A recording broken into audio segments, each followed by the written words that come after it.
السلام علیکم. آج بروز پیر 16 ستمبر. RFI بلیٹن کے ساتھ میں ہوں نارین چودھری. سب سے پہلے ہیڈ لائنز. عوام کے لیے خوشخبری. پیٹرول 10 روپے، ڈیزل 13 روپے 6 پیسے، مٹی کا تیل 11 روپے 15 پیسے سستا.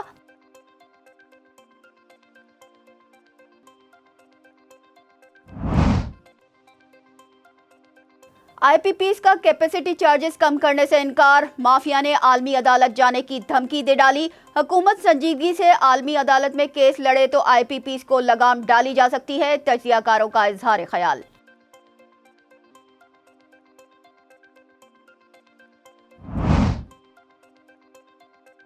بارشیں، سیلاب اور ناقص حکومتی پالیسیاں زرعی پیداوار کو تباہی کے دہانے تک لے آئیں. کپاس کی پیداوار میں 60% جبکہ گندم کی پیداوار میں بھی واضح کمی آ گئی.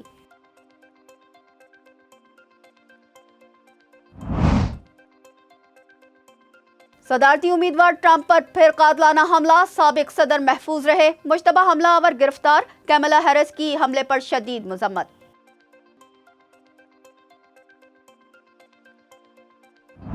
آمد رسول اللہ ہی اللہ، بی بی آمنہ کے پھول اللہ ہی اللہ، اللہ ہی اللہ، بولو اللہ ہی اللہ. جشن آمد رسول اللہ ہی اللہ، بی بی آمد مصطفیٰ مرحبا مرحبا. ملک بھر میں جشن عید میلاد النبی کی تیاریاں عروج پر. سرکاری اور نجی عمارتوں پر چراغاں. حکومت کی جانب سے ملک بھر میں کل عام تعطیل کا اعلان.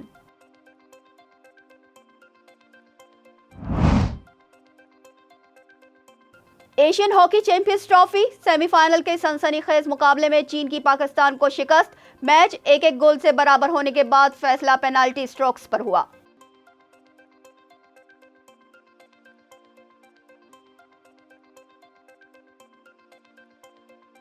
ہیڈ لائنز آپ نے ملاحظہ کی.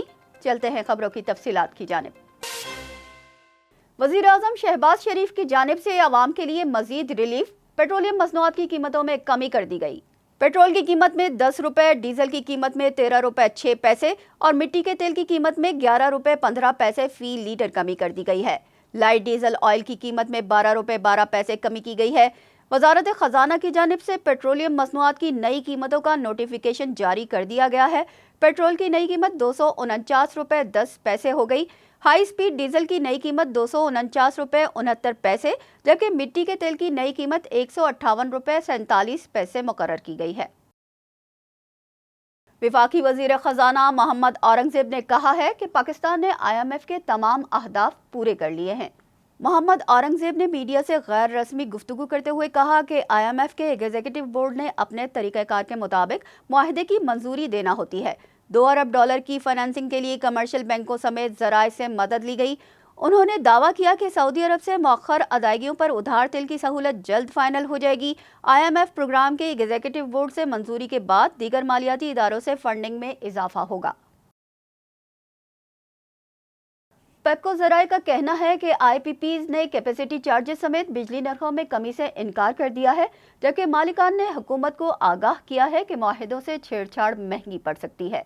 پیپکو کے مطابق بجلی کمپنیوں نے حکومت سے پہلے اپنے 52% پاور ہاؤسز کے نرخ کم کرنے کا مطالبہ کیا.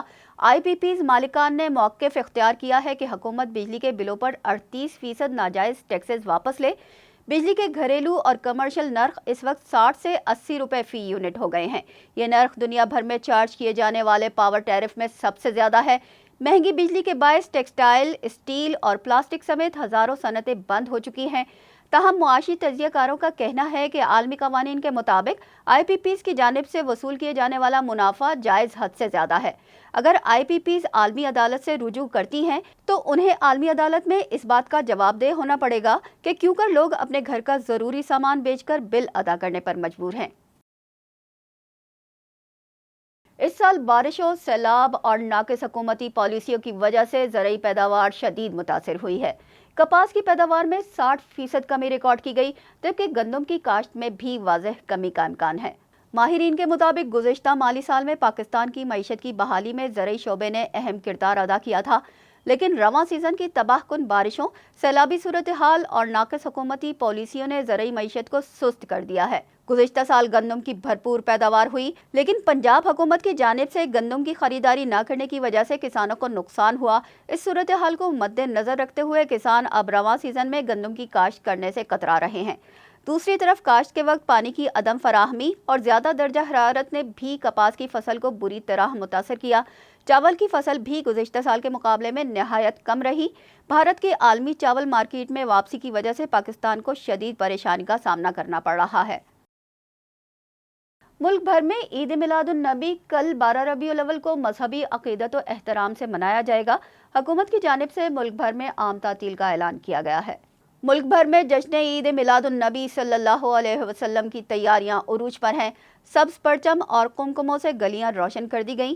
اس دن کی مناسبت سے سیرت النبی کے موضوع پر سیمینارز، کانفرنسز اور محفل میلاد کا اہتمام کیا جائے گا۔ ملک بھر میں جلوس نکالے جائیں گے، لنگر تقسیم کیے جائیں گے اور کیک بھی کاٹے جائیں گے۔ سرکاری اور نجی عمارتوں پر بھی چراغاں کیا جائے گا، جبکہ مجلس وحدت المسلمین کا کہنا ہے کہ جشن ولادت باسعادت حضرت محمد مصطفیٰ صلی اللہ علیہ وسلم کے موقع پر ملک بھر کی طرح سندھ بھر میں 12 تا 17 ربیع الاول ہفتہ وحدت منایا جائے گا۔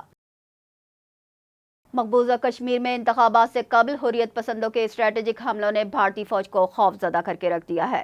کپواڑہ میں بھارتی پیراملٹری بارڈر سیکیورٹی فورسز کا ہیڈ کانسٹیبل شیش رام پراسرار طور پر ہلاک ہو گیا۔ جموں کے علاقے تالاب تلو میں ریٹائرڈ پرنسپل اور ان کی اہلیہ اپنی رہائش گاہ پر پراسرار حالت میں مردہ پائے گئے۔ ضلع راجوری میں ہونے والے حملے میں بھارتی فوج کا اہلکار شدید زخمی ہو گیا۔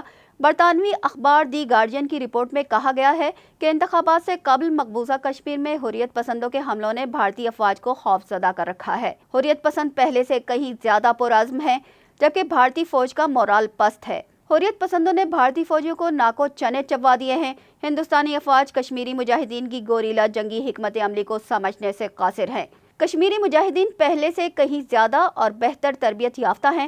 دی گارڈین کے کالم میں یہ بھی کہا گیا کہ بھارتی فوجیوں پر نئے علاقوں میں گھات لگا کر حملے کیے جا رہے ہیں، جس سے بھارت کو کافی جانی نقصان اٹھانا پڑ رہا ہے۔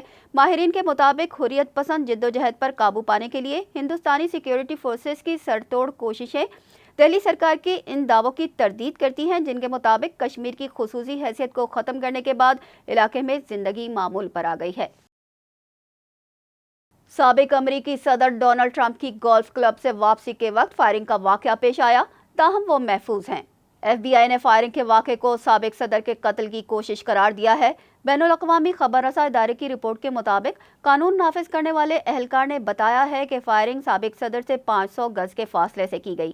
امریکی میڈیا کی رپورٹس کے مطابق سیکرٹ سروس نے حفاظتی اقدامات کے طور پر فائرنگ کی۔ سابق صدر کا کہنا تھا کہ میں محفوظ اور بالکل ٹھیک ہوں، میں انتخابات سے ہرگز پیچھے نہیں ہٹوں گا۔ اس طرح کے واقعات میرے حوصلے پست نہیں کر سکتے۔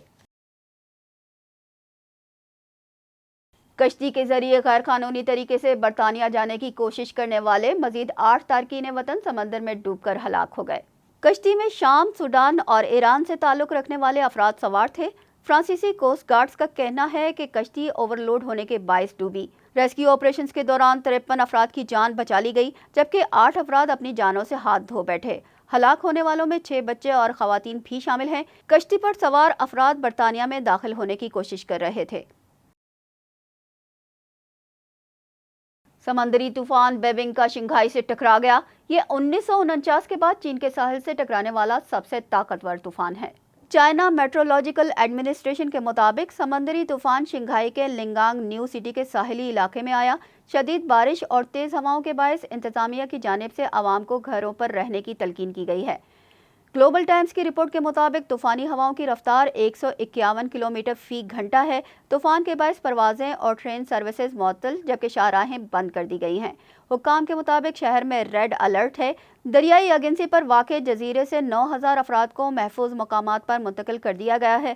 حکام نے خطرے کے پیش نظر تمام بحری جہازوں کو بندرگاہ پر واپس آنے کا حکم دے دیا ہے۔ ایشین ہاکی چیمپئنز ٹرافی کے پہلے سیمی فائنل میں چین نے پاکستان کو پینلٹی شوٹ پر 2-0 سے ہرا دیا۔ سیمی فائنل کے سنسنی خیز مقابلے میں چین نے پاکستان کو شکست دے کر فائنل میں جگہ مستحکم کر لی۔